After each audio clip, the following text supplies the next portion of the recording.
All right, good folks. We can go ahead and get started. How's everybody doing? I know I got at least one on the call, so I'm good. I can still rock and roll.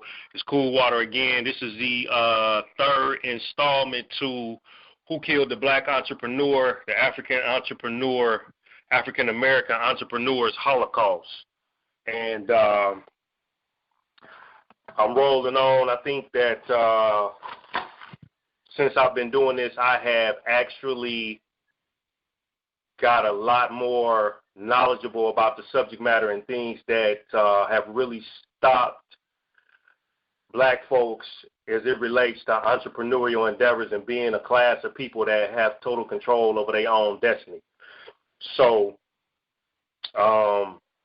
it's been interesting, and as I keep going along, I keep getting confirmation that this is something that I definitely need to be doing, because it's a lot of individuals out here that are completely lost about the business endeavors that they keep going into and not having the background and knowledge and the history of the overall game called capitalism, And I know I had one sister today, mention something about, closing out her Fidelity account and the taxes and things of that nature that, was going on with her account. And, we had some conversations. So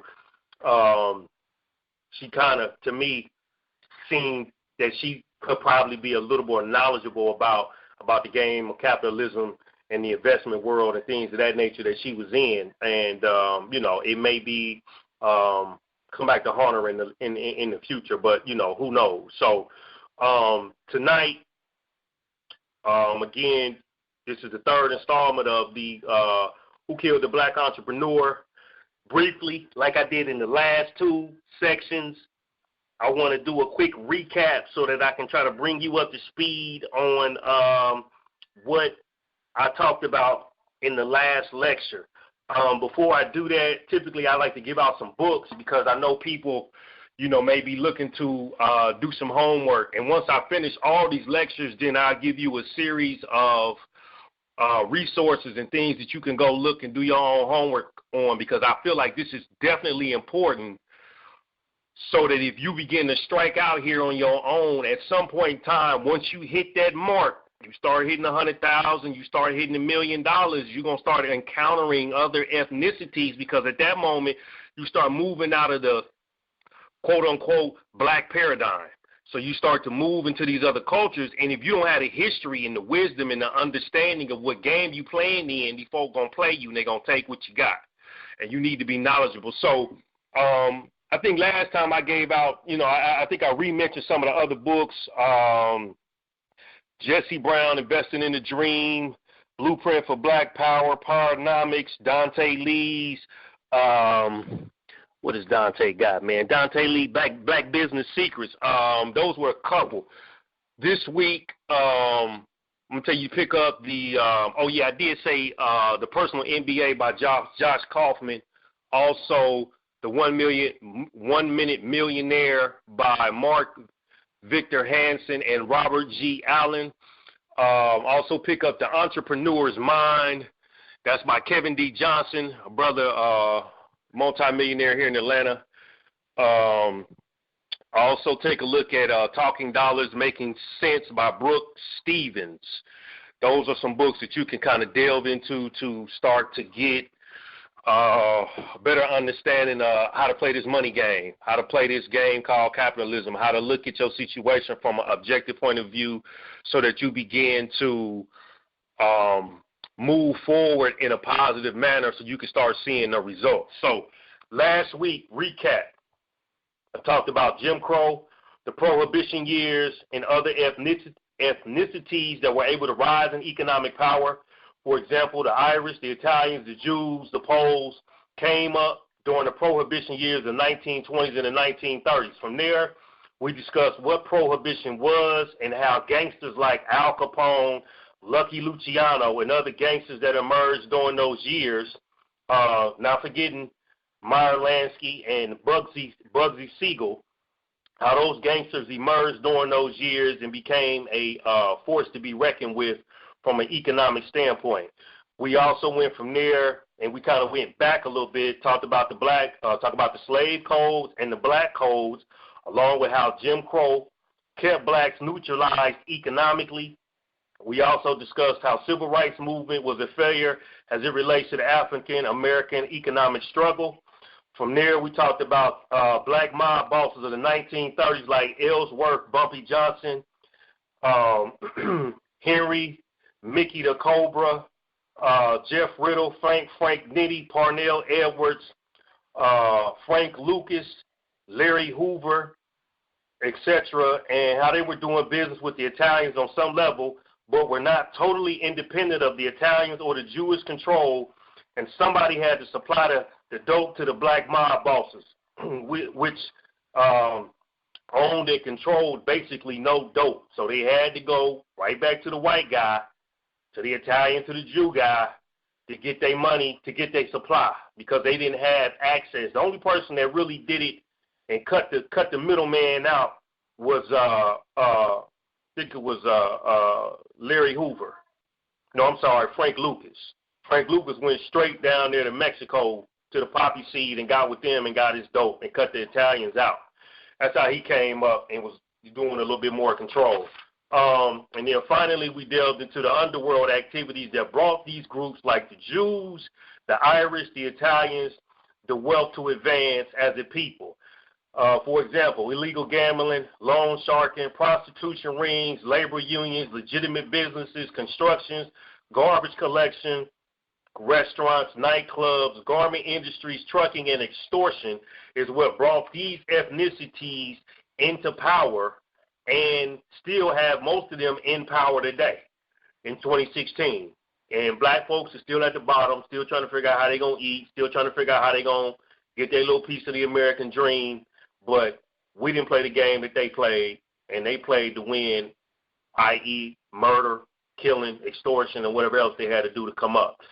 So tonight, the goal is to begin to take a deeper look at how the ethnicities began to move forward and gain power and wealth in America from the late periods of the 1800s through the 60s, really all the way up through the 70s and the 80s. The objective that I want to look at is how did Irish become the strongest group in America during the 60s? How did the Jews follow suit? How did the Italians come up?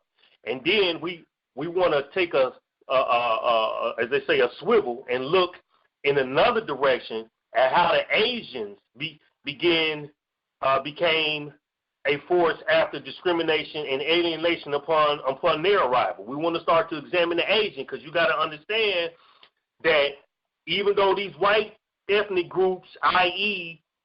low-class immigrant groups came in and they held their ground and put up a border around what they was doing, we also had other ethnicities that was coming in, i.e. Chinese, Japanese, Koreans, Vietnamese, and these groups also began to go for the so-called American dream and the pie in the sky, and they got a piece of it. Again, where the black folks at? Now, I told you the black codes, the slave codes, and Jim Crow kept us right where we at today. And that's why there's not a large group of economic people in the African American community that actually have some real power and a net worth that we can bang against other ethnicities and say we got just as much power as they do. Also, we want to take a look at how did black folks stay and be locked out of the economics due to having to depend on other ethnic groups during the Prohibition years up through the 70s, and how the African Americans move up through the 70s and 80s, how the African Americans that moved through the 70s and 80s where were they economically? I'm reading this wrong. Where were the African Americans during the 70s and 80s economically? Okay, so that's what I'm planning on focusing on tonight, so that we can move towards 2016, because that's where I'm going, and that's where I'm going to inevitably end up. And then you'll have a catalog of information and some resources you can look to begin to start to dissect what the hell is going on so you can quit tripping about Trump. You can quit tripping about Hillary. You can start understanding why these folks are acting in the manner that they acting in. Why is it that you keep hollering about, oh, I'm going to vote, and thinking the voting is your rights of passage when it has no legitimate power? The economics is the power. Okay? So now, starting out, like I said, how did the Irish become the strongest group in America during the 60s? So I talked about the Irish Mafia last lecture. The Irish Mafia, by the 1950s, started to rise from the squalors of the ghettos of America. By this time, a young banker named Joe P. Kennedy, or Joseph Kennedy, who was an Irishman, seen prohibition as a way to connect with the underworld. So, you know, he playing his hand. Now, who is Joe Kennedy? Let's find out who he is. 1920, Joe was a partner in the Madden liquor, which supplied booze to Al Capone, okay? So now, these Italian and Jewish gangsters and these Irish gangsters, they getting busy. They going for the American dream. Not only are they going for it, they taking it. And in the midst of that, they start to align themselves with other people that have prominent positions, one of which is Joe Kennedy. The next 2 decades, Joe Kennedy amassed a fortune in the American dream from the underworld of bootlegging while he rises in the mainstream world of stocks, Hollywood, and real estate. At this point, Joe, with his underworld connections and alliances, turned his sights on his son, John Kennedy, getting elected into the White House as president. Joe used folks as Sam Mobo Giancana, head of the outfit syndicate mob in Chi-Town, to get votes in Chicago. So now Joe doing dirty business underground in the liquor game and during the Prohibition years with these mafia bosses, and then he starts to move his situation in such a fashion where he said, okay, I'm finna get my 2 cents. I'm gonna put my son in power. So here comes JFK. John Kennedy finna get a little play in a little action now, which is probably one of the reasons why, skipping ahead a little bit, John Kennedy also ended up getting murdered and shot in the head. You feel me? Which one of the reasons why that ended up happening. During the 1960s, John F. Kennedy became the 35th president thanks to Chicago. So if it wasn't for Sam Giancana using his influence, sending out some of his gangsters to scare the people, to help persuade the vote, JFK might not have got in power. He might not be the 35th president that we know and some love during the 60s of that time period. Okay? His father, just like so many other of these folks out here, played both sides of the fence. He did it illegally and he did it legally. Joe Kennedy used his connections from gangsters to get his kids into district attorney offices, also had them as senators and presidents. Kennedy became a bootlegger, tipped off voters, rigged elections, and employed gangster friends to scare politicians. See, everybody else, they understood what it was. America wasn't nothing but a melting pot. And in order for us to rise in power, we're going to have to take it. Black folks didn't get that. We got shackles, we got chains, we got laws, and we got everything that we needed to make sure we was neutralized economically so that we never got the piece of the American dream. So when you see these Negroes running around here in the NBA, in the movies, you understand, in education, in politics, in religion, know that somewhere behind them is somebody, man, that's from one of these ethnic groups that helped put these folks in power. They didn't just come up. You know, Kobe ain't just Kobe because Kobe was balling.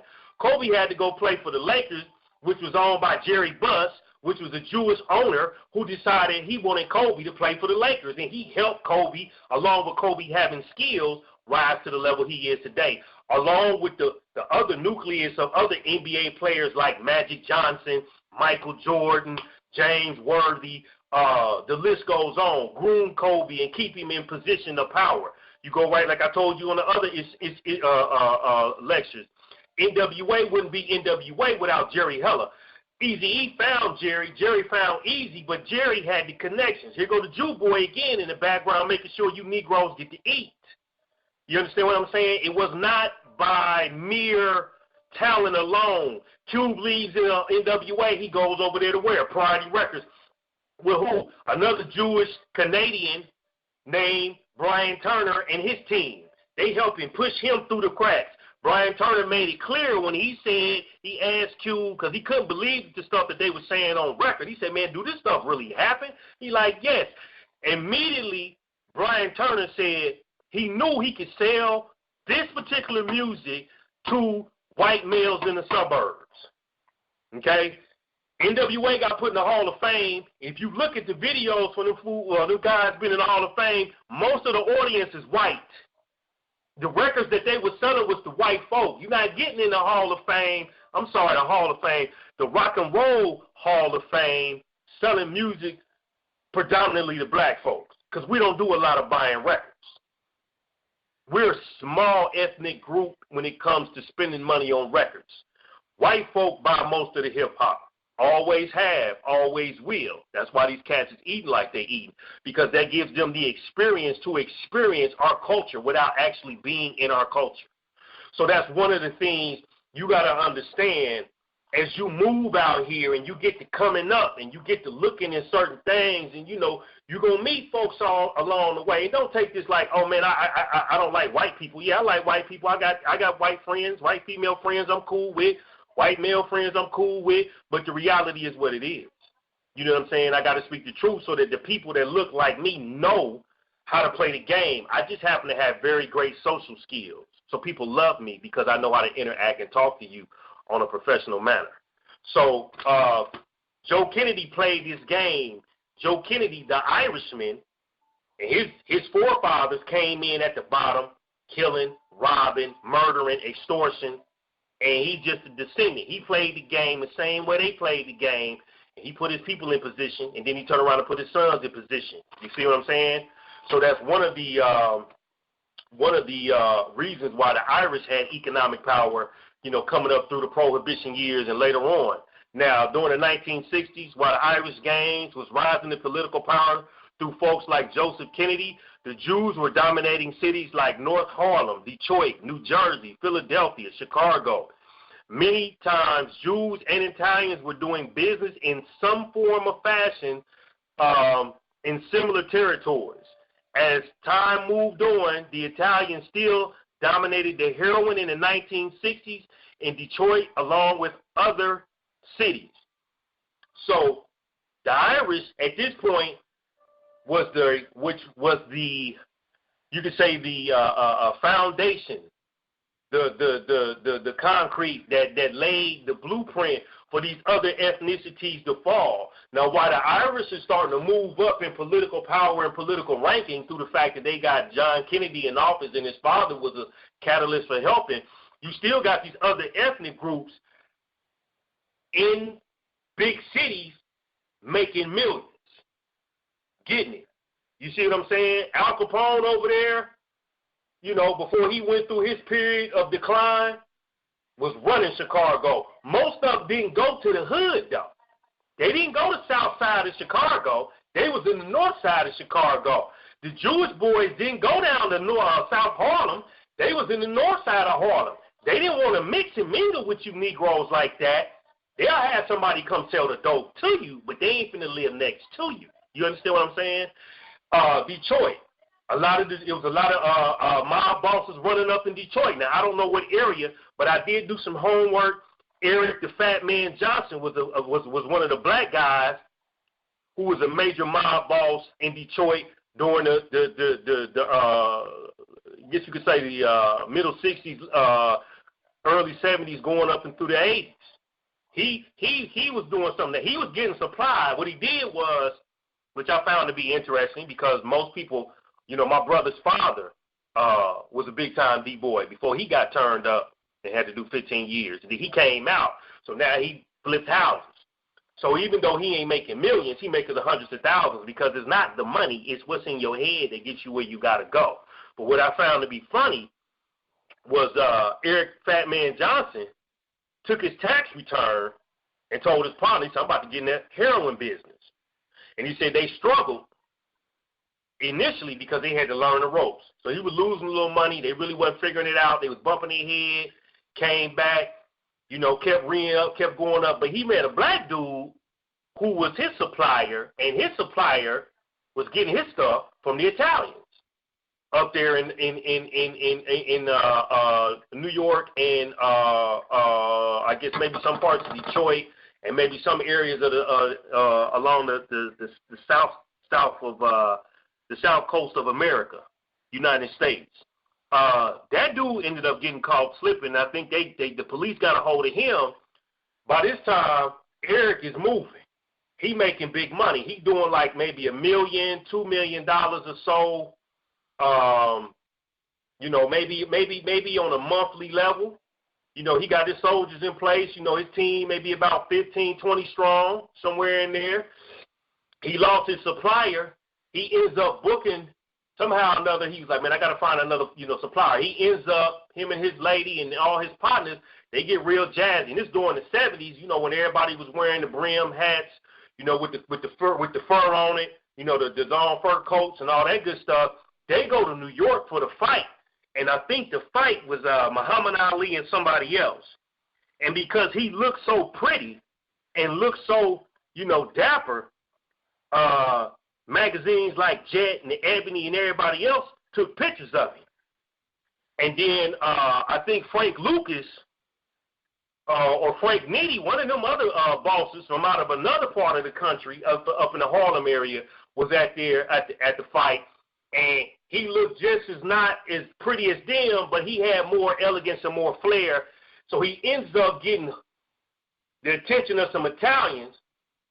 They ends up meeting, doing some business, and then he starts to get his supply from them.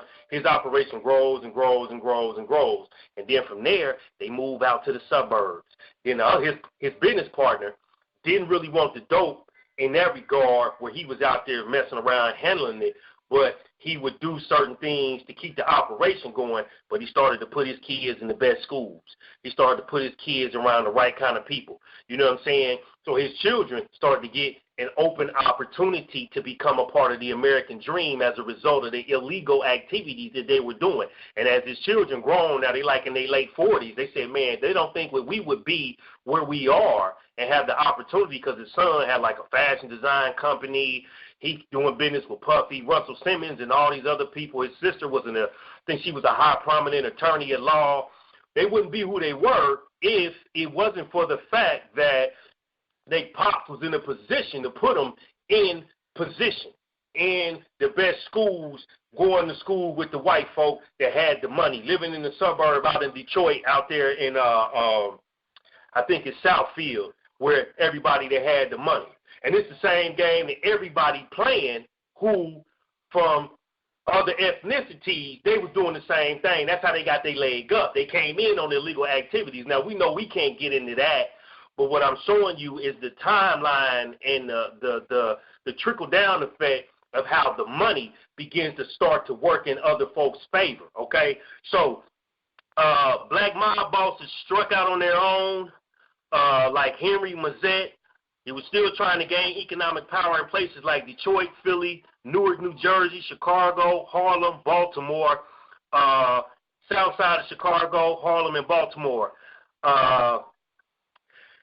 Most of the black mob bosses concentrated on things like running the rackets, prostitution, and drugs. Now, if you remember, or you ever watched some of the old Superfly movies, most of them cats, let's just say you went to Harlem, during the Harlem Renaissance era and things of that nature, most of them cats was running the numbers, what they call running the rackets, which today is called the lottery, okay?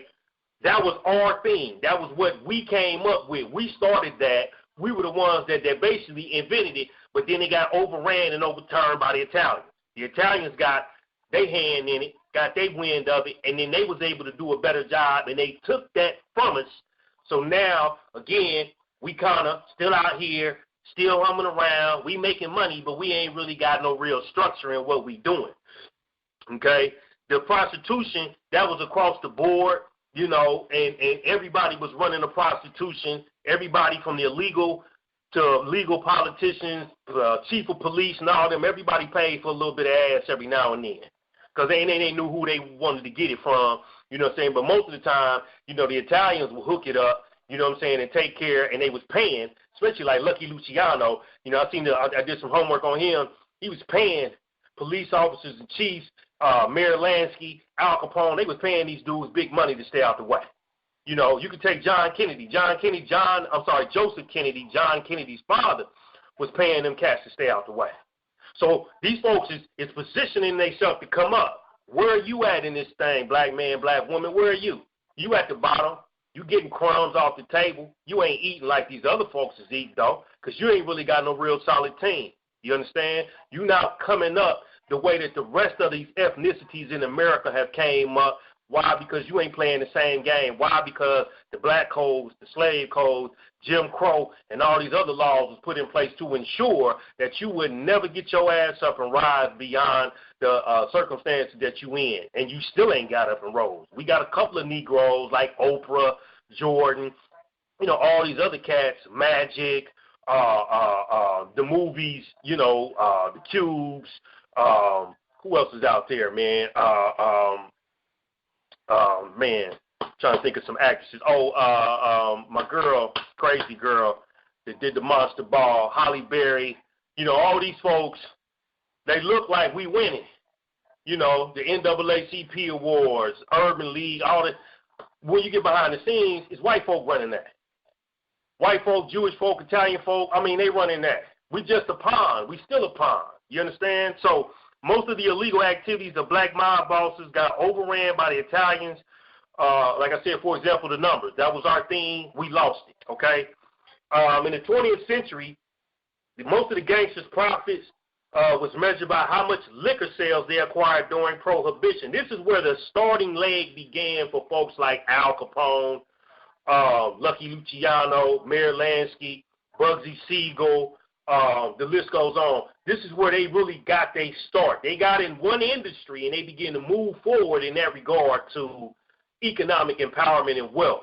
Because they came in the squalors. They came in the bottom of them boats. They came in eating crumbs, bread, and drinking water and living in bad housing. I told you the Irish was so bad that black folks that lived in the same ghettos as them moved out. This is how they, you know, they came with disease and they was fighting all the time. And that's why you got Notre Dame, the Fighting Irish from.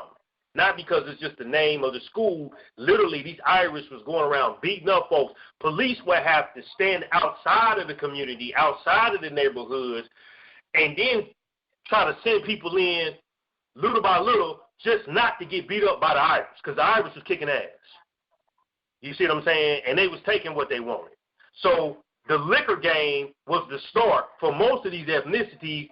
The Irish was the beginning forefathers, I guess you could say, of it. And then other people came in, the Jews, the Italians, they fought with their suit, okay? And then at some point they all became competitors.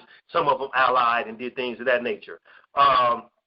Since then, the narrative of gangsters transitioned into gambling and drug trafficking. In the 70s, gangsters made a fortune off of heroin. In the 80s, cocaine. Today, it's marijuana, okay? So, you know, the game ain't stopped. It's just transitioned and transformed. Now, the Mafia ain't like it used to be. You don't even really hear about it. But the money's still here. You can see the remnants of it if you understand what's really going on. So let me see here. I'm going to do a little bit more. If somebody got a question, I'll let you answer a question. If not, after that, I'll keep moving. I usually typically try to, you know, I'm running a little later than I normally would. I want to get some folks try to get a chance to get on. I usually try to wrap up no later than about 9, a little after 9. Like I say, you know, this is a topic that ain't real sexy. You know, it ain't like one of them things you're going to write home and tell your mama about. But I know once I get to doing what I do, over time it's going to grow. And once I take it offline and I take it to the streets and I start doing the lectures and the seminars, it's going to grow. Because this is a very much needed topic, because everybody out here think they winning and a lot of folks ain't winning. It don't matter if you got a boatload of cash. It don't matter. You still a small fraction, you know what I'm saying, of the whole 13 million black folks that's in America that ain't really doing good. That 1 or 2 or 3 or 4 or 5%, that's nothing, because you still don't have no economic power. You feel me? Moving up through the 1970s and the 1980s, the Cosa Nostra, which is what the mob mocker was, their theme was, which is called This Thing of Ours. The Cosa Nostra, you may have heard that in The Godfather and other movies. This Thing of Ours was something that they would often say, and they dominated the underworld during the 70s and the 80s. So the Mafia still hitting. They still getting it together. They still building. They still putting their people in position, and they eating. Where are you at, black folk? Where are you? We got a couple of dudes out here, that's trying to come up, but we got to run to the Italian. We got to run to the Jew boy to get the money. You understand what I'm saying? To get the supplies, to get the things that we need. We still ain't independent from having to depend on somebody, even today. You feel me? Economically, the transfer of wealth is being passed from one generation's crime family to the next, on most accounts. Even if some of these crime bosses went to jail, a large portion of the money was protected through underworld networks and political banking connections and legal connections. Their net worth grew. Okay? Net worth grew. And if these dudes were still here today, I wanted to find my little statement, but I didn't. I did a list of the top financially paid mob bosses. I know Al Capone would be worth $1.3 billion today. I think Mayor Lansky would be worth $600 million. Which I found to be very interesting is some of the Mexican cartel bosses who cut the white guy out will also be worth 1.2 and 3 billion. Some are worth $3 and $4 billion. Some are worth more than that.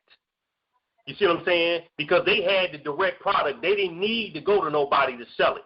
So, the Mafia was what they called them over here. The Mexicans called them the cartels and the drug lords. But they still was in a position where they owned and controlled. John Lucas only worth $52 million. Why? Because he ain't had no network. He ain't involved. He not in the circle. He cut the middleman. He did a Master P. He cut the middleman out, and he would be worth $52 million. But that ain't really no money when you consider the length of time and the reach that money should have through investing in other things at some point in time. That ain't really no paper. It's a lot of money, but it ain't nothing like these cats. Al Capone, Mayor Lansky, Lucky Luciano will be worth, probably roughly around, $800 to $1 billion. I mean, these dudes' money is long. Where did it go? It ain't went nowhere. You understand? Most of the money got passed down to their families. You just don't see about them and hear about them. But some of these people still live here today. They are the descendants of these dudes that went out there and took their family to the next level through economics and through illegal activity, in which the family members, the descendants, turn around and put it in the legal stuff, and now they live like kings and queens. You just don't know about it. The black mob bosses, when they went to jail, they essentially lost it all. No money's trickled down to the second, third, or fourth generation family members. Generational wealth was lost forever due to a lack of no banking, political, or legal connections. Their net worths were in the negative. Okay? So we go to jail, they take it all. My brother's father went to jail. He was a $9 million dude. He come out of jail, he flat broke. He started over there right there on Gettysburg working at the Super 8 gas station, managing. None of that money got passed on. He didn't put none of that money in my brother's name. He didn't put none of that money in some of the women that he was dating. He didn't do that. They confiscated everything. He go to jail broke, the money gone, and he got to start from scratch. And if he would have had the other half of the memo, he could have took that money and protected some of it. Now, we're not condoning illegal activities, but I'm just telling you, this is America. This is the game. Y'all need to wake up and recognize what's really going on out here. You understand? You pissed at Donald Trump. Donald Trump's forefathers was a crook. His great-grandfather was a crook. Do the research on him. He came over here and was doing illegal activities, and then he started a restaurant, and then he had Fred Trump. Fred Trump took what money his pops made, and he started real estate. Then he had Donald. Donald took the $40 million that his daddy made and took that over $1 billion plus. And you think Donald Trump just a good businessman? No, that so-and-so is part of the illegal activity and the illegal dealings of America. He a product of it. He was born with the silver spoon in his mouth because his great granddaddy came over here and stole and stealed and did whatever else he needed to do to get the paper. He ain't no billionaire because he did it on his own accord. Nah. That's what I'm trying to get y'all to understand. This is not by coincidence. These people ain't, wealthy because, they mom and daddy went to work hard every day and saved their pennies. That's some bullshit. Then none of that happened. Most of these folks came through and they stole and stealed and killed to get their wealth. We wasn't able to steal and kill because we was getting lynched. Real talk. African Americans and organized crime. And I want you to pay attention to this particular sentence because this is important. Then I'm going to take questions if you got one, and I'm going to move on, and then I'm going to wrap it up and bring everything to a close. African Americans in organized crime played a minor role in the ethnic and gambling and vice industries that existed in many American cities. Many African American gangsters like Nicky Barnes, John Lucas, Bumpy Johnson had no mafia or syndicate structure among minority groups. They had no common code, rules of behavior among different groups or clubs. They had no networks, no influence in politics, unions, banks, and legal affairs. We just out getting money, doing what we do today. We just out getting money. We ain't thinking about the long term. We're not putting ourselves in position. See, if we had some positioning and some power, we can buy Hillary. We ain't got to go begging for her for no votes. We just tell her this is what it's going to be. We got the money and the power. You either going to do what we want you to do, or we're going to go somewhere else. We're going to find somebody that is. We ain't got to let you and Bill come smile and play the sax. Not at all.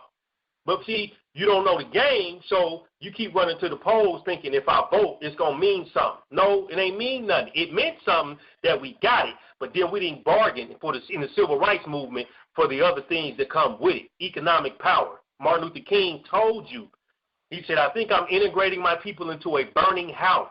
Before he passed away, he said that was the biggest mistake that he think he made as he grew as a man over the years. And then he realized not only was he bargaining for civil rights in the wrong manner, he wasn't bargaining for equal economic rights either. And you can Google, go to YouTube and look up Martin Luther King economic empowerment. And there's a couple of videos, and they cold. I mean, that brother speak, man, it sent chills through your spine because he recognized his mistake. And when he started to go for the money, that's when they put a bullet in his temple. When he started to talk about poor people's campaign and getting to the paper, that's when they said, okay, it's time to kill this nigga because he getting too smart now for his own good. But again, when you look behind him, who was behind him? Who wrote that I Have a Dream speech? They say a Jewish person wrote that. He didn't write it. That's what the word in the community is. When you look behind him, the folks that was helping him make them moves was a lot of the Jewish community was helping him get to the prominent spots like he did I Have a Dream and a lot of these other negotiations. He wasn't by himself. He had some Caucasian help. So that's what I'm trying to get you to understand. By no means are you moving on your own. Some people gonna hear this and be like, "Oh man, he racist." Not at all. We just got to tell the truth. We got to stop pretending like this game, is all you got to do is do the Horatio Alger myth. If you work hard and save your pennies, you're gonna come up in America. No, man, it's gonna take some connections. It's gonna take no more than just hard work, and you got to have some talent too. You feel me? You got to have some talent. So if you got a question, you can ask. If you want to ask a question, *6 your phone. You can say whatever you want to say. If you don't, then I'll move on. I got a couple of more key points that I want to address, and then I'll wrap it up, and then that'll be it. Anybody want to ask a question or got a comment? Just *6 the phone to unmute, and then you *6 to mute. All right, going once, going twice. Cool. Okay, so I'm going to roll on through these other points. So I kind of already hit the point about the Irish and how they became the strongest immigrant group really during the 60s. How the Jews kind of followed suit, the Italians followed suit. Now I want to take a little dive to the left, and I want to talk about the Asians that was coming into America during the middle to late 1800s. And the reason why I want to talk about them, because many people don't, well, you see them. They own most of the beauty supply salons, beauty supply stores, some of these liquor stores out here, and various other small little mom and pop shops and things of that nature. Let me see, make sure where I'm at. Okay, hold on just a minute. Okay, I'm gonna double back. I'm gonna talk about the Asians, then I'm gonna finish up my last couple of points. So I want to just delve into the Asians really quick, and this is some stuff that I thought was very important, because if you notice now, the Asians are rising in power. The hierarchy is, as far as the ethnic groups that are really running and controlling America, is number one, the Europeans, number two, the Asians, Latinos, Hispanic community is in third. They steadily coming up. And then we fell to number four, African Americans. So now we're the fourth permanent underclass, because now we're really a permanent underclass. We have not created any industries or anything of that nature that gives us economic power to play at the bargaining table in what they call capitalism or the world economy. We have not done any of that. So being that that's the case, other ethnic groups, you take the Hispanics, the Latinos, whatever you want to call them, the Mexicans or whatever have you, they're now gaining power, and they're using their power to be able to persuade these politicians to do what the hell they want them to do. And you see it. They shut down, I think out there in L.A. Matter of fact, Donald Trump, he got to talking slick at the mouth. Them folks shut him down. They pulled all of his stuff when he got to talking about all these immigrants and what he was going to do. They wasn't having that. They shut him down. He lost them contracts. He lost their television show and all that. They're not going for it. But they got power. We don't. We just got to take it. We get kicked in the ass. We got to take it. Okay, so the Asians arrived in California in 1850 during the gold rush. The gold rush of 1848 attracted hundreds of Chinese to Cali.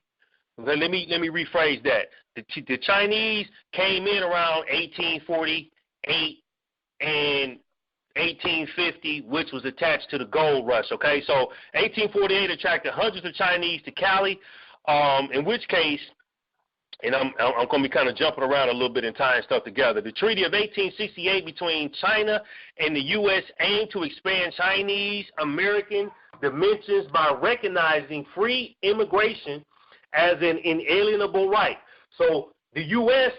started allowing other ethnicities to come into America, number one, to neutralize black folk. If you ever get a chance, read the book by Farrakhan, and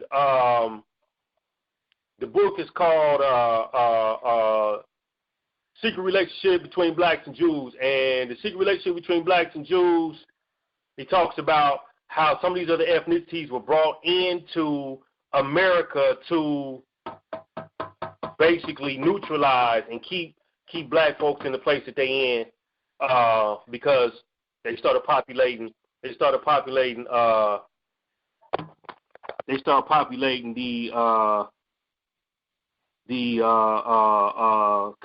communities as a whole.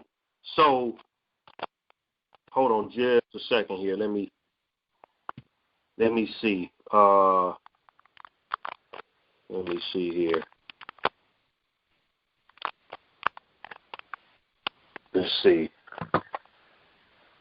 With that being said, I'm trying to see. Yeah, I might be okay.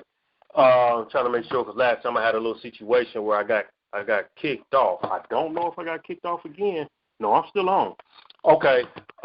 So as 1848, the Chinese came into Cali. They passed the 1868 treaty, which allowed other Chinese to come in And it was 130,000 Chinese entered the States in 1868 to 1877. 75,000 lived in Cali in 1880.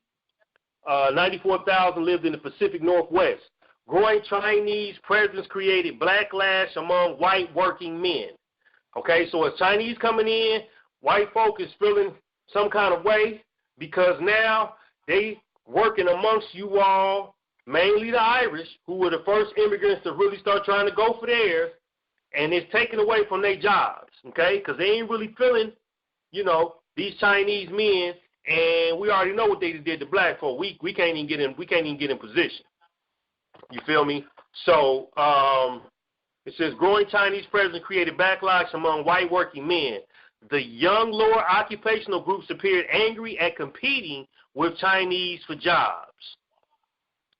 Irish immigrants, Dennis Kearney, mixed anti-Chinese racism and populist and Republican rhetoric. Okay, so this dude went out his way to make sure the Chinese was not going to be a problem in America when it came to economics and his immigrant, his group, the Irish, staying in the position that they was in.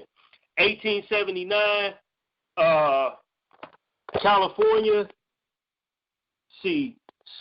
succeeded in the second constitution adopted, essentially banning Chinese labor in the state. The law also forbade any corporation from employing Chinese. It also penalized companies from importation of Chinese. Okay, so these folks went out their way, just like they did with black folks. 1879, California, they passed the second constitution to make sure Chinese labor was banned in the state when it came to corporations using these Chinese along with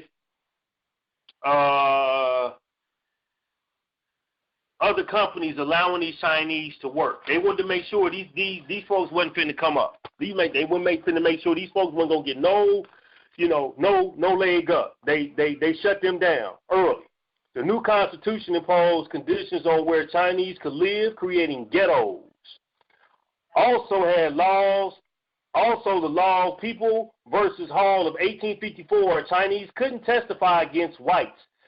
And then 1879, they were banned from voting. Same stuff that they did with African Americans, the same stuff they did with the Chinese, and then cross over to probably the Japanese too, because they was following suit not too long after that. Okay, Chinese could only do what is considered women's work that posed no threat to whites in mining towns. For example, cook, clean, domestic servants, or open laundries, or tailor shops where they serve Chinese and whites.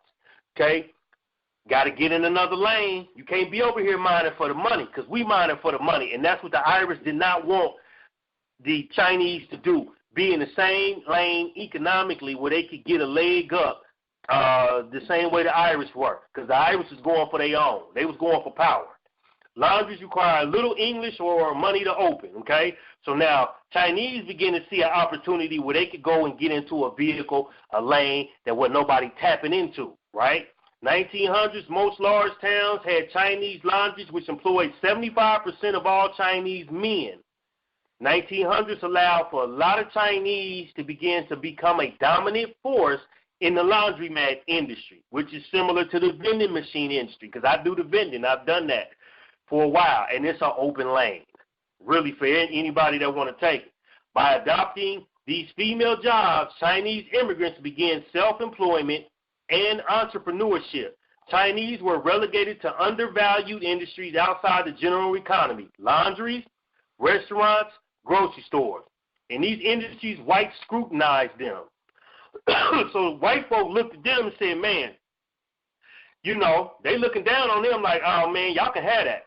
I ain't interested in that.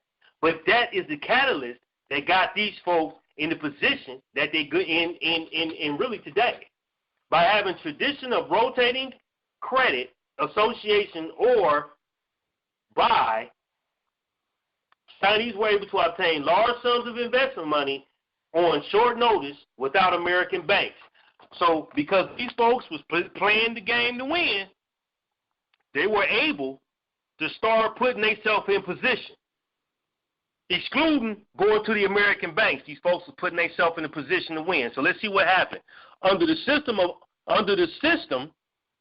system, which is called BUY or the Rotating Credit Association, all members of a credit union contributed small amounts of money every month, with the monthly total going to whichever member won the lottery, or in the case of the association that sought to accrue interest, acquire interest, whichever member put in a bid to pay the highest interest for using the money. Okay, so they playing team. It's almost like what's that called that I was in, man? Everybody will put some money in the pot, and the person that actually got the pot was the person they pulled, or something to that effect. I forgot the name of it. But this is the same thing. The Chinese put their money in, and they put enough money in so everybody got to get something. Every month somebody won, somebody new won, which allowed them economically to start moving up the ladder, which kept them out of the American system of having to deal with these Irish folks on a financial economic level. You see what I'm saying? Low interest or interest-free lump sums were important to Chinese immigrant businesses. It allowed them to bypass banks. A combination of access to capital and undervaluing female work created it's a combination of access to capital and undervaluing female work created a valuable economic niche for Chinese immigrants who were forced out the mainstream labor market. At this point, Chinese no longer pose a threat to the Irish male. So while they ain't over there worried about the Chinese steadily coming up. While they over there getting their money right, the Chinese is in a position where they winning. They be starting to use small amounts of money to begin to go and gain economic power in America through industries that nobody want to be in, which is the same thing we probably would have did if we didn't get neutralized by the black slave codes, the slave codes, Jim Crow. Because we had all the skills coming out of slavery. We were carpenters, we were architects, we were builders, we were masons, we were interior design, we made clothes. I mean, wasn't no skill we didn't have. We had Black Wall Street, we had doctors, we had lawyers, we had attorneys, we had cabs, we had everything we needed to be a successful, strong economic group, but in the end, we got neutralized. You feel me? And that is something to take into account. So you look at the Asian community and where they are, they done came up, and they got a lot of power. You feel me? But we don't have that. And one of the reasons why, because they put their money in the pot. Everybody got to tap into the pot. But they also had to go through the same similar discrimination that we did. You see what I'm saying? But they didn't catch as much hell as we did. You see what I'm saying? So coming up on the last little segment, and then I'm going to wrap this thing on up. I'm pushing the 9 o'clock hour. I appreciate anybody and everybody that listen and will be listening to this. I hope you gain from this something that you can use for your own personal endeavor. Let's see what we got.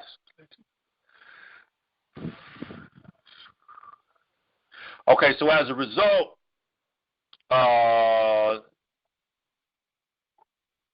what led to the economic blow of African Americans in the underworld was the fact that many other ethnicities worked hand in hand to ensure that the black mob bosses were not rising economic power, because the black mob bosses did not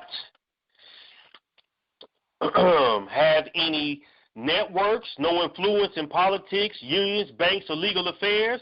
It became their own economic demise. It became a situation where they were not in a position to play the game to win like other ethnic groups, Italians, the Irish, the Jews, the Poles, and whomever else,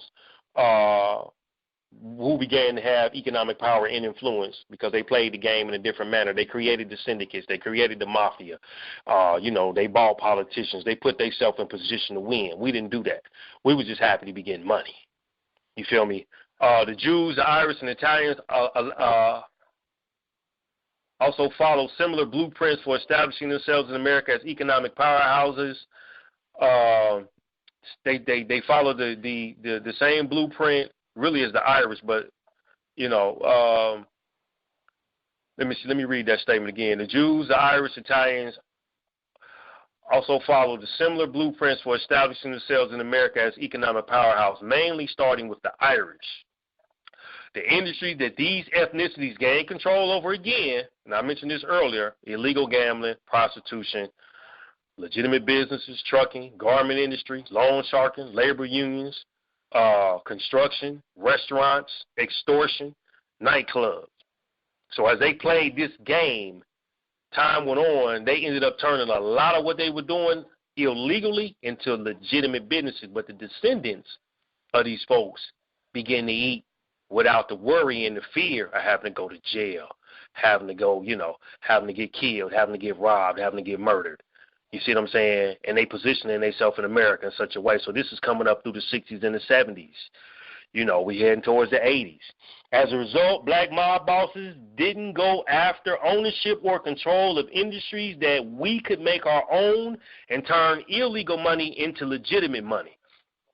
The 70s and 80s was still profitable. 70 gangsters made a fortune off heroin, and in the 80s it was cocaine. So somebody like Fat Man Eric Johnson, he got into the heroin game in the 70s and was pushing through the 80s and whatnot. He made plenty of money. But at the end of the day, he ended up losing it all.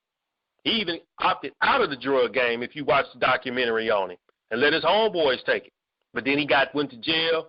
He tried to make some positive decisions, I guess, with the money, but he had to come back because there wasn't nobody paying that type of paper. And then he ended up getting caught again on some other illegal activities. The Irish were dying out in the underworld. Many new generation family members didn't want to follow traditional ways of killing, extortion, prostitution, etc. as a way of making money. The last breed of Irish gangsters was a dude named Whitey Bulger out of Boston who rose to power in the 80s. He had clout in politics, and his brother was a politician, and his childhood friend was in the FBI. You can check out the movie Black Mass. They did a very good job of showing you how the game was played and how Whitey Bulger played and was a predominant force to be reckoned with out there in Boston and the New Jersey area, and how he, as an Irish mob boss, handled his things. As the Mafia life slowly started to wind down in the 80s, these other ethnicities started industries that they could eat off of for a lifetime. So now everybody did what they needed to do to get where they had to go, and as time started to transcend and Mafia's life started to become less appealing, and these new generation and family members and friends and all that stuff started to get older, they didn't want to go in that route. They didn't want to go that way. But by this time, money been made. By this time, they set up situations, man, where these other folks can come in and eat. Where are we at? Where's the African American community at? Where's the black mob bosses that left money to their children and their children went and started a legitimate business? It ain't hardly not none you can speak of. So this is where we are. This is where I'm stopping. It's the 80s, kind of 70-ish, 80s, and we heading on into the 90s, going into the 2000s, and I'm going to bring everything into focus for you so you can understand who killed the black entrepreneur, why the African American Entrepreneur Holocaust lecture series, in my personal opinion, was important. Most of y'all, you can take it or leave it, because it's not going to resonate with you until you start to move really and go for the jugular vein, until you start to really try to rise, until you at the point where you really like, okay, man, I could take this or I'm going homeless. I can win or I'm ready to go homeless. As 50 Cent say, get rich or die trying. This is not a game. This is serious business, because at the end of the day, you want your kids to be able to eat. You want the generations after you to be able to survive off the fruits of your labor, so they don't have to struggle. Ice Cube put his son up. His son ain't got to worry about nothing. He put his son in a movie at the right time, doing the right thing, and dude don't need Cube money now. He get ready to make his own money. Cube leaving his kids hundreds of millions of dollars, his family members. Dr. Dre, hundreds of millions of dollars is going to their children. You know what I'm saying? And other entertainers that may have created some level of generational wealth. You feel me? But again, the industries that they're in ain't only controlled by folks of color. So you got to be able to understand, if you playing this game, you got to understand it had a history behind it. How did Wall Street get started? You know? What was up with the slave codes? What was up with the black codes? Why I can't move the way I want to move? Why these folks want a 360 deal? Why every time I go get stocks and bonds and annuities and shit, they keep taxing me and they taking money out? You know, how come 87% of the wealth is locked into the dominant society? How come that when black children start, they start out with zero? When white children are born, they start out with 87% of what they need to be successful in life. Y'all got to get the game. This Cool Water, I'm getting off of here. I appreciate your time. You can find me Facebook, Cool Water 101, Twitter, Cool Water 101, Google Plus, Mr. Alexander, LinkedIn, I think it's Cool Water 101. If you want to email me with comments or questions, 7 days, all spelled out, the number 9 at Gmail. Check out the blog, Is Hip Hop Dead? That's the blog, Is Hip Hop Dead? You can also look for the podcast on any of these sites because I will be taking this and I'll be transferring it over. I want to thank you for your time, and I will move on next week to continue getting closer to bringing this lecture to a close, and hopefully you all will be benefiting from the information that I displayed. Thank you again for your time, and be blessed.